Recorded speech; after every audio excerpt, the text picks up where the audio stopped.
मित्रों तथा बंधुओं, नमस्कार। आज हम सनातन पे बात करेंगे और सनातन जो है वो एक व्यवस्था है, वो कोई धर्म नहीं है। धर्म सनातन के अनुसार धर्म होता है। अब सनातन में धर्म की क्या व्याख्या है? जैसे मैं पैदा हुआ, मेरा पिता के प्रति अलग धर्म है, माता के प्रति अलग धर्म है, मामा के प्रति अलग धर्म है, दादा के प्रति अलग धर्म है, दादी के प्रति अलग धर्म है, मामी के प्रति अलग धर्म है, नाना के प्रति, देखो, प्लस मेरी वास्तविक हिसाब किताब जो है, मेरा खुद का, मेरा जो पर्सनल होगा, उसको धर्म बोला गया है। अगर मैं राजा बनता हूं, अगर कोई राजा है तो राजा के लिए राज्य धर्म है। ये सारी व्याख्या जो है वो सनातन में है। तो सनातन एक व्यवस्था है जिसके अलग अलग भाग हैं। अब पहली बात तो यहां आती है, हम आज का वीडियो जो है इसमें हम जानेंगे कि सनातन को हम अपने शरीर में पहले धारण कैसे करें। आप समझ रहे हैं? पहले तो आपको सनातन जो व्यवस्था है उसको अपने शरीर में धारण करना पड़ेगा। अच्छा, ये जो व्याख्या है कि भी माता पिता और इसके प्रति शरीर के क्या धर्म है, ये तो हर एक अनेक रिलीजन्स जिसे हम धर्म कहते हैं प्रारूपों में, उसमें वर्णित है। वहां से हम आसानी से उठा सकते हैं। लेकिन सनातन को अपने अंदर, अपनी पर्सनल लाइफ में वहां कैसे इन्वॉल्व करोगे सनातन को? सच्चे सनातन का ज्ञान जो है वो आज नहीं है, पृथ्वी पे नहीं है फिलहाल। सनातन के अनुसार प्रत्येक मानव मन संकल्पित है परम पिता परमात्मा शिव से। शिव धाम में हमारी आत्मा, हमारा मन और कुंडलिनी शक्ति, देखिए हमारा मन जो है वो कुंडलिनी शक्ति और आत्मा के सामने संकल्प लेता है, सृष्टि के कल्याण का संकल्प लेता है। तत्पश्चात परम पिता परमात्मा शिव ज्योतिर्बिंदु जो है वो अनुमति देते हैं शिव धाम से यहाँ जन्म ग्रहण करने के लिए। किसी भी आत्मा को जन्म ग्रहण करने के लिए अनुमति देते हैं और जन्म ग्रहण करना शुरू करती है। अब अगर संकल्प है तो उसको पूरा भी करना होगा, उसका ज्ञान भी लेना होगा। अब संकल्प का ज्ञान कैसे मिलेगा? सनातन के अनुसार संकल्प का ज्ञान मनुष्य को तब मिलता है जब उसकी कुंडलिनी जागृत हो जाती है। मूलाधार चक्र में 3.5 कुंडल मारे हुए शिव की दासी, मानिए मेरे शब्दों को, शिव की दासी है ये, जो शिव भक्ति से जागृत होगी। और शिव भक्ति भी आप किस चीज से करेंगे? रुद्र वैदिक मंत्रों से करेंगे, तब ये जाके जागृत होती है। तो सनातन के अनुसार कुंडलिनी शक्ति को जागृत करना होता है, अपने संकल्प का ज्ञान लेना होता है, क्योंकि कुंडलिनी शक्ति जब तक जागृत नहीं होगी तब तक आपको संकल्प का ज्ञान प्राप्त हो ही नहीं सकता। और जब ये जागृत होती है तो संकल्प का ज्ञान प्राप्त होता है। आपका कनेक्शन परमपिता परमात्मा शिव से होता है। और शिव जब आपको ज्ञान देते हैं आपके संकल्प का, फिर संकल्प की पूर्ति का ज्ञान वो भी लेना होता है आपको। संकल्प की पूर्ति का ज्ञान जैसे ही आपको आना शुरू होता है, एक कनेक्शन हो जाता है आपका ब्रह्मांड से, और संकल्प को पूर्ण करने का ज्ञान जब आपको प्राप्त होना शुरू होता है, तब आप संकल्पित जीवन व्यापन करना प्रारंभ करते हैं। अब सनातन के अनुसार तो जब तक आप संकल्प को पूरा नहीं कर लेंगे तब तक सृष्टि से मोक्ष भूल जाइए। 84 लाख योनियों में ही आपकी आत्मा को भटकना है निश्चित तौर पे। अब ये 84 लाख योनियां जो हैं तकरीबन पार करने में 2,500 से 3,000 वर्ष का समय लगता है प्रत्येक जीवात्मा को। अब ये योनियां पार करने के बाद मानव शरीर ग्रहण करती है आत्मा, और 7 बार मानव शरीर मिलता है। जैसे ही आपकी कुंडलिनी जागृत होगी आपको आत्मज्ञान मिलेगा। आप कौन से जन्म में जी रहे हैं उसका ज्ञान मिलेगा। सतयुग में आप क्या थे उसका ज्ञान मिलेगा। आपको बहुत कुछ मिलेगा। कुंडलिनी एक बार जागृत होने के बाद तो इंसान का कनेक्शन ही ब्रह्मांड में हो गया, तो ज्योतिर्बिंदु परमात्मा शिव से हो गया, क्रिएटर से हो गया। देखिए आज हम क्रिएटर को धर्मों के अनुसार जानते हैं। अब धर्म तो मेरी व्याख्या में कुछ और होता है। जो धर्म होता है वो रिस्पॉन्सिबिलिटी होती है, बॉडी की रिस्पॉन्सिबिलिटी होती है, उसको धर्म बोला गया है सनातन के अनुसार। बाकी वैसे अंग्रेजी में रिलीजन बोलते हैं तो उसको हम दूसरे तरीके से फॉलो करते हैं। तो किसी भी धर्म की अगर बात करें तो क्रिएटर को हमें धर्म के अनुसार नहीं जानना है, हमें वेद के अनुसार जानना है। जो वेद है वही जो है स्पिरिचुअल बुक्स है, बाकी सब रिलीजियस बुक्स हैं। तो रिलीजियस बुक्स को क्यों फॉलो करना? हमें वेद को फॉलो करना है। वेद क्या कहता है? वेद का साफ साफ कहना है जो शक्ति है वो माया है, वो माया है, और जो शिव है वो आदि योगी है। तो हमें इस माया में आदि योगी बन के रहना है। इसका अर्थ तो यही होता है। अब आप इस माया में आदि योगी बन के कैसे रहेंगे? जब वेदों का अनुसरण करेंगे, जब रुद्र मंत्रों का अनुसरण करेंगे। ध्यान रखिए, रुद्रा अष्टाध्यायी एक पुस्तक का नाम है, रुद्रा अष्टाध्यायी। आप इसको फॉलो करना शुरू कीजिए। आप गीता को फॉलो नहीं करेंगे तो भी चलेगा, रामायण को फॉलो नहीं करेंगे तो भी चलेगा, आप किसी भी धार्मिक किताब को अगर फॉलो नहीं भी करेंगे तो भी चलेगा, लेकिन रुद्रा अष्टाध्यायी को अगर फॉलो नहीं करेंगे तो नहीं चलेगा शिव के दरबार में, तो नहीं चलेगा शिव। ये तो आपको फॉलो करनी ही पड़ेगी, चाहे किसी भी धर्म से हो। आपको इन वैदिक मंत्रों की जब तक फ्रीक्वेंसी, अब बात आई फ्रीक्वेंसी पे, तो मैं आपकी नॉलेज में ये भी डालना चाहता हूं कि दुनिया की किसी भी भाषा की जो फ्रीक्वेंसी की वेवलेंथ है वो 3 मेगाहर्ट्ज से ऊपर नहीं है, और हिंदी की जो है वो भी 3.5 3.6 तक जाती है, लेकिन 4.8 मेगाहर्ट्ज से ऊपर की जो वेवलेंथ फ्रीक्वेंसी ये इन वैदिक मंत्रों से ही प्रोड्यूस होती है।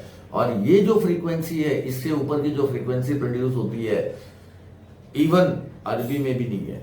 ब्रह्म में मत रहना, अरबी की भी तकरीबन 3.8 तक ही पहुंच पाती है। ये जो हम फ्रीक्वेंसी वेवलेंथ वैदिक संस्कृत की जो हम उच्चारण करते हैं, ये अबाउ 4.8 है वेवलेंथ जो है इसकी, और इनका जब उच्चारण होता है तो हमारे माइंड से जब ये तरंगें टकराती हैं तो इसका असर जो हमारे मस्तिष्क पे होता है वो अद्भुत होता है, अद्भुत। ये जो असर होता है इसको आप, अब वैसे अगर किसी को भी बोलेंगे कि आप मेंटली वीक हो, आप मेंटली पावरफुल हो, हम अभी फिलहाल तो सब लोग मेंटली वीक हैं क्योंकि कुंडलिनियां सोई हुई है। कुंडलिनी जब जागृत होती है तो एक अनोखी फुकार छोड़ती है। मन जब मन धारण करता है उस फुकार को तो निर्बल दुर्बल से अति प्रबल हो जाता है, अति प्रबल। अच्छा, प्रबलता तो मन की आप इन वैदिक मंत्रों से भी बड़ी आसानी से ले सकते हैं। प्रबलता और अति प्रबलता में बहुत फर्क है। जब कुंडलिनी की फुकार लेता है तो वो अति प्रबल हो जाएगा, और वैदिक मंत्रों से तो आप आसानी से इन मंत्रों से आप अपने मन को प्रबल कर सकते हैं। देखिए 6 मंत्र हैं हमारे, 6 पावर्स के माइंड के, वो सुन लीजिए, मैं फिर बोल के बताता हूं आपको। जज्जग्रतुर्दुरमुदैति सुप्तस्य तथैवैति दूरङ्गमञ्ज्योतिखाञ्ज्योतिरेकान्तान्मे मनः शिव संकल्पमस्तु। येन कर्मण्यपशुमनीखिनो जग्ने कृण्वन्ति वैदथे खुधीराः जदपूर्वं यक्षमन्तः प्रजानन्तन्मे मनः शिव संकल्पमस्तु। जत्प्रज्ञानमुतचेतो तृप्तिश्च जज्योतिरन्तरमृतं प्रजलसु जस्मान्नरिते किञ्चन कर्म क्रियते तन्मे मनः शिव संकल्पमस्तु। येनेदं भूतं भुवनं भविष्यत् परिग्रहीतममृतेन सर्वं येन जग्नस्तायते सप्तहोता तन्मे मनः शिव संकल्पमस्तु। जस्मिन्नृचः सामजज्जुगुंखि जस्मिन् प्रतिष्ठितरथनं भव्यविवरः जस्मिंश्चित्तगुंग सर्वमूतं प्रजानन्तन्मे मनः शिव संकल्पमस्तु। सुखरथिरशवनिवर्जनमनुख्यान्ने नीयते भीषुभिर्वज्जिन इव तत्प्रतिष्ठन् यदजैरञ्जविस्थन् तन्मे मनः शिव संकल्पमस्तु। ये संकल्प के मंत्र हैं जो हमारी आत्मा, हमारा मन ऊपर से लेके आते हैं इस ब्रह्मांड में, शिव धाम से लेके आते हैं इस सृष्टि में। ये संकल्प का ध्यान लेना, संकल्पित जीवन जीना, ये हमने जब हम ऋषि थे तब हम सब कर चुके। एक चक्कर हम सब लगा चुके, दूसरे चक्कर में फंस गए क्योंकि इस ज्ञान से दूर हो गए।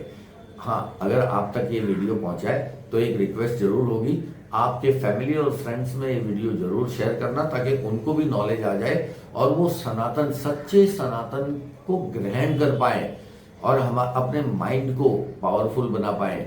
ये जो कंतन में है, कंतन में मन, ये कंतन में मन आपका तभी होगा जब इस मंत्र का पठन पाठन रेगुलरली आप कर लोगे। अर्ली मॉर्निंग में जैसे आप भूख लगती है तो पेट को डोज देते हो, ऐसे ही अपने माइंड को इन मंत्रों की डोज दिया करो।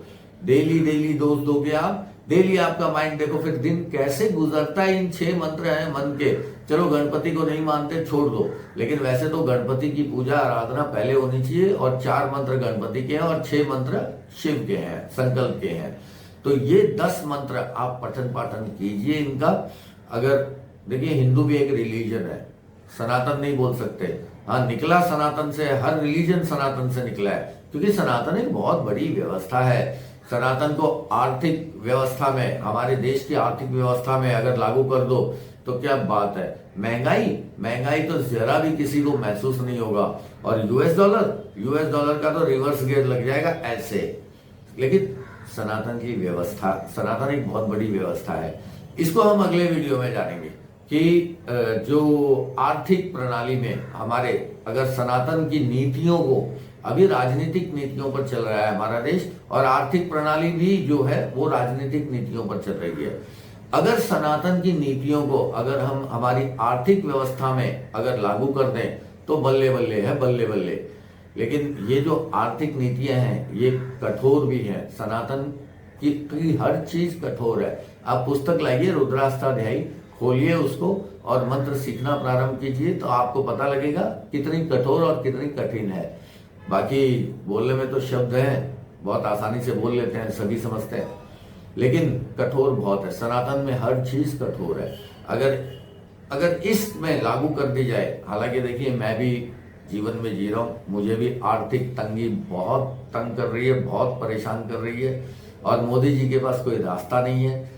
रास्ता इसलिए नहीं है क्योंकि ज्ञान परमात्मा सबको नहीं देता ज्ञान किसी किसी को मिलता है। ज्ञान उसी को मिलता है जो वैदिक मंत्रों का अध्ययन, मंथन और चिंतन कर लेता है जो शरीर।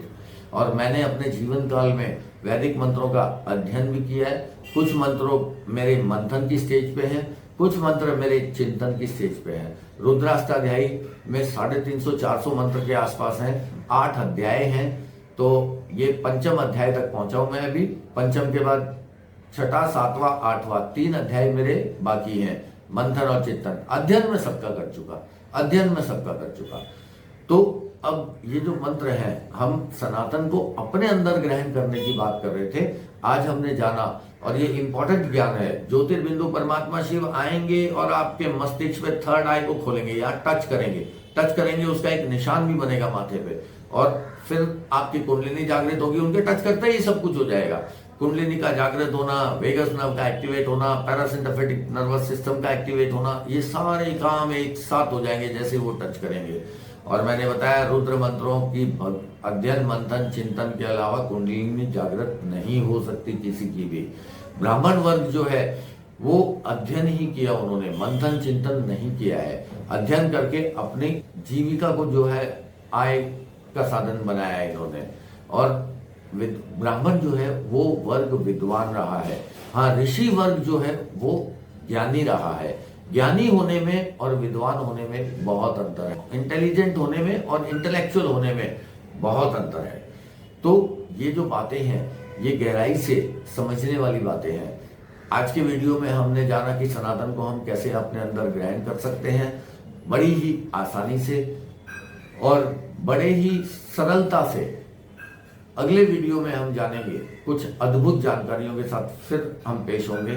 सनातन का ही एप्लीकेशन अब हम समझते जाएंगे कि हम इसको हमारी शिक्षा प्रणाली में कैसे लागू कर सकते हैं, हम इसको आर्थिक प्रणाली में कैसे लागू कर सकते हैं। अब अनेक दिशाएं जो हैं, हम हर दिशाओं में बात करेंगे, हर दिशाओं में वीडियो बनाने की मेरी इच्छा है और मैं बनाऊंगा। अब पहली बात तो ये है, इस वीडियो को आप कितना सीरियसली लेते हैं उसके ऊपर निर्भर करता है अगला वीडियो। नमस्कार।